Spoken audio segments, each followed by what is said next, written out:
اس حال میں دمشق میں داخل ہوئے اور حضور علیہ السلام کے ایک صحابی ہیں حضرت سہل بن سعد ساعدی، حضرت سہل بن سعد ساعدی رضی اللہ تعالیٰ عنہ، حضرت سہل وہ صحابی ہیں، بخاری اور مسلم میں بہت ساری احادیث ان سے مروی ہیں۔ حضرت سہل بن سعد روایت کرتے ہیں، بیان کرتے ہیں، میں کسی کام سے بیت المقدس جا رہا تھا، بیت المقدس، تو میں دمشق پہنچا تو حضرت سہل بن سعد کہتے ہیں کہ جب دمشق آیا تو وہاں عید کا سما تھا، ہر طرف شامیانے تھے، شادیانے تھے، عید کی خوشیاں تھیں اور جلوس تھے، جھنڈیاں تھیں، عجیب سما تھا۔ میں نے لوگوں سے پوچھا کہ شام کے لوگوں، لگتا ہے کہ تمہاری کوئی علاقائی عید ہے، آج علاقائی عید ہے، سارے شہر کو تم نے دلہن کی طرح سجا رکھا ہے، کیا کوئی لوکل عید ہے جو اپنی روایت میں ثقافت میں منا رہے ہو؟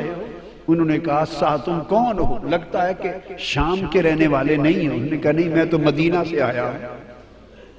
معمر تھے اس وقت، عمر رسیدہ تھے، تو پوچھے میرا نام سہل ہے، میں حضور علیہ السلام کو میں نے دیکھا ہے، زیارت کی اور آپ سے کچھ باتیں بھی سنی ہیں، تو میں نہیں جانتا یہاں کے حالات۔ انہوں نے کہا تمہیں معلوم نہیں کہ یہاں باغی تھے، انہوں نے بغاوت کی تھی، یزید کی حکومت کے خلاف بغاوت کچلی گئی ہے، یہ باغیوں کے سر ہیں اور یہ ان کی عورتیں ہیں، کنیزیں اور لونڈیاں بنا کے لائی گئی ہیں۔ انہوں نے دیکھا آگے جا کر کہ یہ باغی کون ہیں؟ حضرت سہل بن سعد، انہوں نے تو مدینے کی گلیوں میں حضرت امام حسین کو آقا کے کندھوں پر سواری کرتے دیکھا ہوا تھا اور آقا کے سینہ اقدس پہ کھیلتے اور زبان مصطفیٰ کو چوستے، اس دور میں دیکھا ہوا تھا، اور بعد ازاں پھر پوری جوانی کی عمر دیکھی تھی، نظر میں گزری تھی، پورے 50 برس 40 برس نگاہ کے سامنے تھے، مگر گرد آلود تھا چہرہ پاک اور خون آلود تھا کٹا ہوا سر انور۔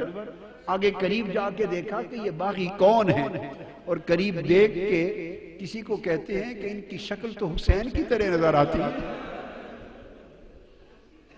حضور کے شہزادے امام حسین کے ساتھ بڑی مشابہت ہے، تو ساتھ ایک شامی کھڑا تھا، اس نے کہا تمہیں پہچان نہیں، یہ خود حسین ہے۔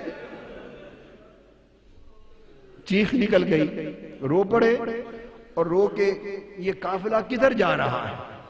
وہ کہتے ہیں کہ میں پھر اس قافلے کے ساتھ چل پڑا اور دربار یزید تک ساتھ گیا، اور جو کچھ اس دربار میں دیکھا وہ بیان نہیں کر سکتا۔